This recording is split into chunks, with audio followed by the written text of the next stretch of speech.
Welcome everyone. This is Regina Thomas with Puget Sound Concert Opera, and I have some wonderful cast members of our 2018 production of Suor Angelica. We'll start with Alyssa Cortright, who sang The Novice. Give him a wave, Alyssa. Hello. And Diane Spicer, who was one of the alms gathering sisters who brings the food to the nunnery. Hello. And John Burkhart, who has been our music director, our coach in language, a conductor, you name it, John does it practically, except for he doesn't sing soprano. Oh. And Emily Reeser, who was that charming character Dulcina who loves raspberries. Hi. And of course, Karen Early Evans, who was our Suor Angelica. Right, well, ladies and gentlemen, I'm gonna just ask you some questions and we can chat about some of the interesting features of Suor Angelica. I just wondered if anyone had something to offer about what you discovered from your own character as you were studying the process, if you came up with some interesting little tidbit you didn't know about the opera before you started. No one? Well, I'll talk about Suor Angelica for a few minutes. And I've already done a video for everyone to view about what I find really wonderful and unique about Suor Angelica and about Puccini. But I just think it's so amazingly wonderful how Puccini brilliantly sets this environment of the nunnery, and you get a real idea of what all these women's lives were like and what kind of people they really are. Just start with well, Emily, I'll start with you. I think Dulcina really pops out as having a real personality in just 2 seconds. So share with us what her fascination is. Well, they're bringing in the food and it's very exciting. There are a couple baskets full of nuts, and she thinks about how great it is to eat those with just a little bit of salt and pepper. And then there's also a branch of raspberries. I love the way she says that. And she's just, who knows, she may have come from a poor family, and in any case they're living a life of service, and they're not, eating is probably one of the daily excitements, and especially she when really does get excited. What's that? I said she really does get excited. She does. Everybody yes. gives her a little tease about it too, which I find charming. Carried away with her excitement, and to the point where she probably looks like she's going to sort of take over and maybe take more than she's allowed to have. Right. Well, and Diane, tell me what your job was at the nunnery. Yeah, so I mean, from what I remember of the part, it was just, we were the ones kind of bringing in the food and getting it all together. And, like Emily said, it's like really exciting because there's all these deliveries and all these things coming. And, it probably is one of the highlights because there's not a lot there, but to have the different types of foods and all of that kind of thing. So it was just, again, like you said, it's just a little glimpse of like the different characters, but it like really added some color to, who the nuns could be and what kind of characters there could be in a nunnery, and just like and how excited people get with food, and but we, there's different characters and different styles, and somebody gets super excited about it and others that are just like, no, we have to do it this way. And so it's just a lot of fun to see some of that come out in this piece. Yeah. Right. Well, and musically, what happens right before the entrance of these sisters who've gone out begging for food essentially around the area? There's this great big musical cue that John, you want to speak to that, what's happening right before they enter? There's a big transition in the opera. Oh, I mean, Puccini, I think, is just absolutely brilliant when it comes to theatricality, and he really knew how to set the scene, and he knew how to do contrasts. And so the opera opens with, you're essentially hearing this, the group of nuns are singing, and they're kind of singing almost like the plain chant that they would sing, and maybe that's what they sing every day or something like that. And then it starts this transition into all of this almost conversational thing that they're having back and forth with each other as things are arriving. And the whole opening is so, as you noted before, it's the simple life of a group of women who have devoted themselves to, the reason that they're in this nunnery and so forth. And the contrast between that and sort of the simple pleasures they derive out of the food and things like that, and what happens to Suor Angelica and the arrival of the Principessa is just so, it's one of these great sort of dramatic transitions and contrasts. So that's one of my favorite parts about it is, you just get lulled into thinking, oh, this is going to be a cute little one act about the lives of these women in this nunnery, and then bam, this really serious story of what happens to Suor Angelica, or what happened to her in her past life, comes into the picture, comes and intrudes in. So Right. Well, we're going to get to the Suor Angelica drama in just a minute. First, I want to welcome Eliza Woodard, who is Diane Spicer's other half, another of the alms gathering sisters. We were just talking about how big of an entrance you two get and how much excitement you receive. I don't know if you had any special moments from that. It's exciting in Puccini to have these moments. Rondine has a similar moment with a lot of sudden chatter and ebullience, somebody coming into the room and kind of full of life. I think the alms sisters are sort of waxing in terms of their energy, whereas throughout the show we see Suor Angelica starting off as part of a group of women and then slowly becoming more and more and more isolated until it's just her at the end. But the alms sisters, their music is so energized, and they're bringing things. So it's kind of, think of it as kind of the dramatic apex of abundance. The food is simple, the lifestyle is simple, but there is a largesse in it. And there's a lot of joy and happiness and a lot of community. And you see, and you can hear in the music, even if it's a concert version like the one that we did, there's handing things out and chattering and people being excited about, you've come back and you've brought things, and what did you bring? And oh, it tastes good. So it's exciting. It's an exciting and energizing apex. Yeah, it definitely is. I think where the opera starts to really pick up.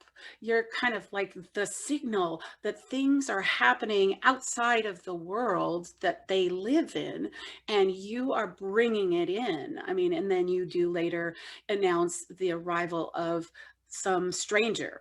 But 1 second, I wanted to just briefly talk about Alyssa's wonderful little novice part. What I think is interesting, Barbara may be joining us here in a few minutes, and she was the Zelatrice, who's kind of the boss lady of daily operations, and she really takes people to task. But it's I think your character, even though she has just a moment in the opera, has a very wonderful personality. Do you want to say anything about your role? I remember when I did it that I really thought about the character when I was doing the acting of it. And I think I was kind of a mischievous little bit of a character. And when I was being reprimanded by the other nun, I basically said, okay, And I just kind of walked away. Like, I was like, oh, guilt trip. Don't mess with this person. Just kind of walked away. And I just really showed that I knew exactly what she was doing to me. Well, I love that. Well, when I cast these, of course, you know that I'm trying to find a role for people that really suits their personality. And so the younger sounding voices will be in these younger roles, and the more mature or dramatic voices will be in the roles of authority in this piece.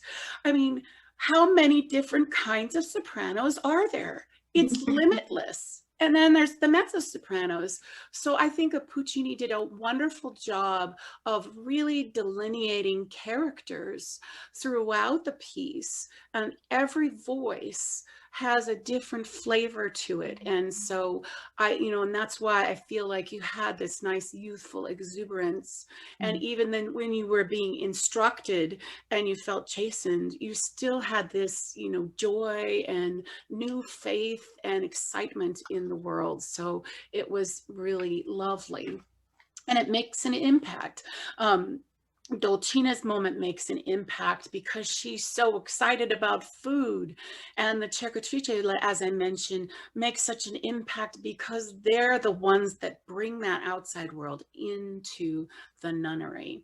And as John mentioned, when we get to the moment where Suor Angelica is actually going to be alone with someone from outside, realizes that her aunt is visiting, the Principessa, John has already commented on how much more dramatic the music gets as we move into that private scene.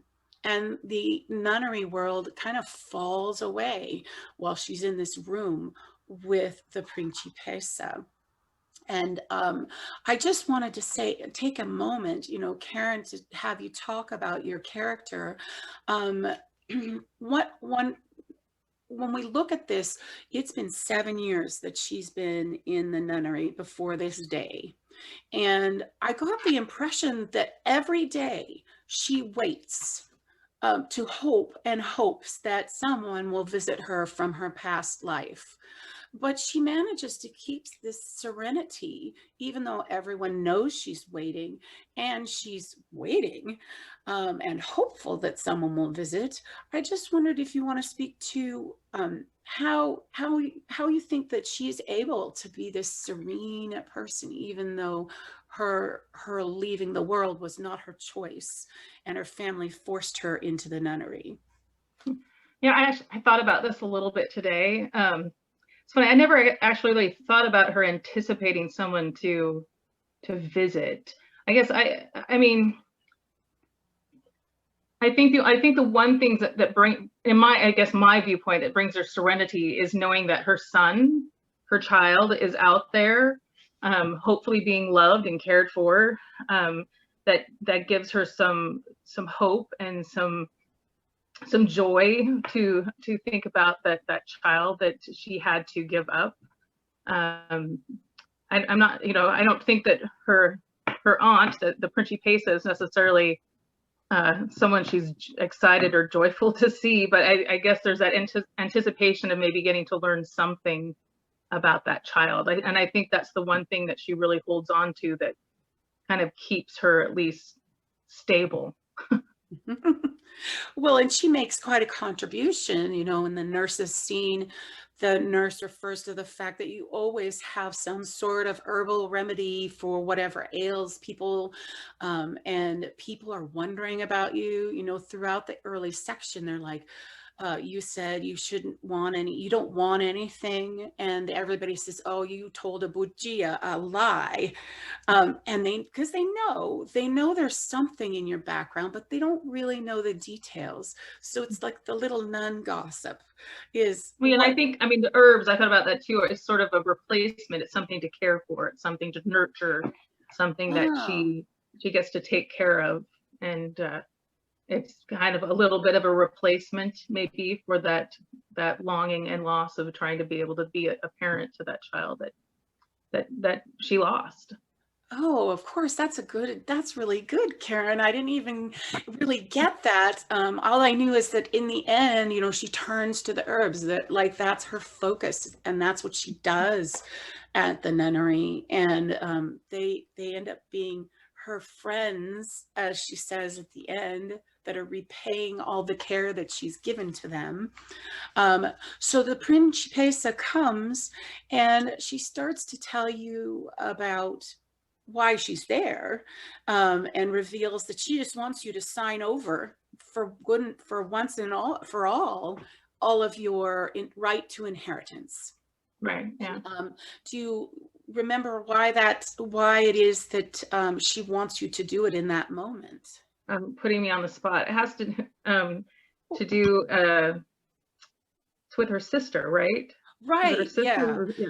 Her sister's getting married. Yeah, and so they just want her to basically basically disinherit herself basically from any rights that she may have to although joining the nunnery, she would have had to renounce all of that anyway, wouldn't she? Right. I mean, there was some reference to the fact that the betrothed is very formal and wants to have it, the aunt wants to have no doubt in his mind that the dowry is hers. So I think also the fact, she's sort of a black spot on the family, having that child and not being married, and basically kind of erase her from existence, help I guess give her sister a little bit more positive light in the fact that she's getting married, that yeah, her sister is being acknowledged. So well, I just thought it was wonderful in the moment where her aunt mentions her sister. She's like, "Oh, little Anna Viola, she's grown up, and how wonderful!" And you have that joy for your sister, even though you're being completely cut off of everything, and that's the only reason the Principessa comes. And then, of course, I think actually that. For Suor Angelica, she already in her mind had renounced that wealth and that position and so forth. She'd already made up her mind of what the rest of her life was going to be devoted to. And so it was enough to hear that her sister was getting married and doing well. And she didn't harbor necessarily feelings of longing or jealousy that she wanted to be back with the family. But she certainly wanted to hear good things about her son. Yeah. And then what happens? She doesn't hear good news. She certainly doesn't. No. That evil Principessa. No, right. Yes. And I struggle with this a little bit. Why does she finally decide that she's going to commit suicide in that opera? And I think you really hit the nail on the head, Karen, in that the only thing that she's been living for has been the knowledge that her son is being taken care of. Well, and I thought it's two losses, because she lost him by having to give him up, but she had that knowledge that he was still alive. But then having her aunt show up and tell her that he's died, that's losing him twice. Mm-hmm. So, you're breaking her heart twice. It's pretty much over at that point. She doesn't have that hope anymore. Yeah. Now, I know some of you have studied this role, even though you didn't sing it in this production. So if you want to leap in with anything, you're welcome to do that. But so then this suicide happens, and then he has this wonderful redemption. He actually labels each of the sections of the opera by, the prayers are at the beginning, and the Cercatrice entrance is another section, and then the Principessa has her own titled section, and then they have this section that's called the Grace. And the Grace is Senza Mamma, the aria that everyone thinks of, plus moments where she just is in La La Land, essentially, and makes her poison. And then at the end is the miracle. Anyone want to describe what happens in the very end of the opera, how it goes from her suicide to her being redeemed? Anyone? Maybe me. Well, I mean, she realizes that committing suicide is a mortal sin, and she prays to the Virgin Mary, and she receives this vision, and the audience shares this vision, and so we ourselves see that the ultimate in forgiveness, the ultimate in redemption has occurred. Yes, well, and I love how that is exemplified with the glorious chorus coming in full and loud and beautiful as, you know, as she ascends into heaven to be with her baby at last. She joins him in heaven. Okay, I have one more thing that I wanted to mention or ask about. Some of you have done Suor Angelica before, maybe not in the roles that you were in, but I'm thinking of you, Karen. So the first time, I admit I was not familiar with Suor Angelica, and I actually looked this up today because I couldn't remember what year it was, but Seattle Opera did it in 2013, so it was their 2012-2013 season, and I did the role of the Mistress of the Novices, which is, you know, it's just one of the little roles, I mean, I was thrilled to do it, so I did, you know, I actually had a score. I think someone had donated a bunch of music to me, and I happened to have the score. And so I was all excited to delve in and find out more about the music. I'll admit, I've sort of always had a love-hate relationship with Puccini. I had some really bad experiences with coaches as a young singer. My little literal mind, I like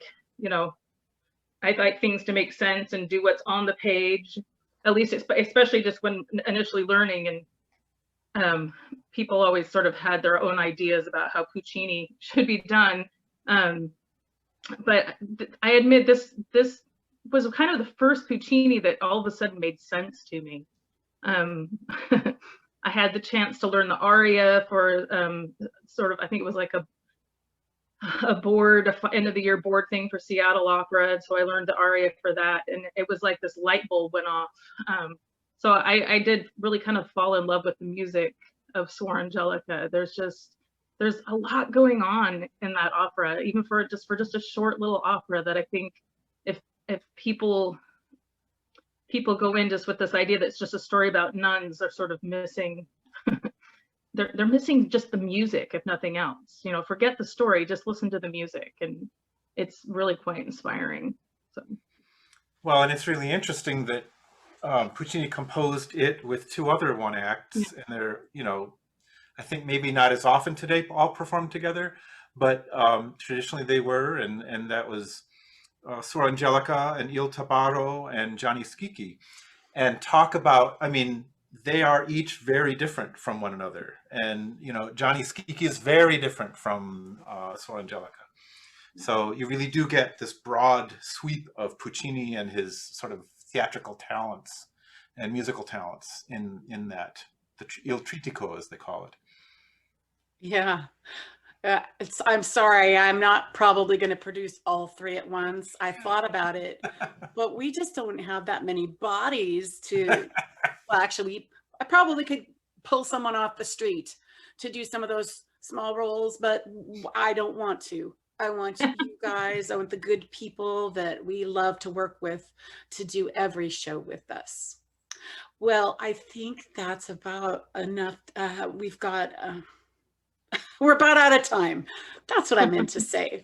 Unless somebody has anything like as a bookend, end of the program remark, I really appreciate you guys all meeting with me. And it's been so wonderful to talk about this production and about PSCO. And I can't wait until we're back together in person again. But until then, let's just enjoy these moments. Yeah.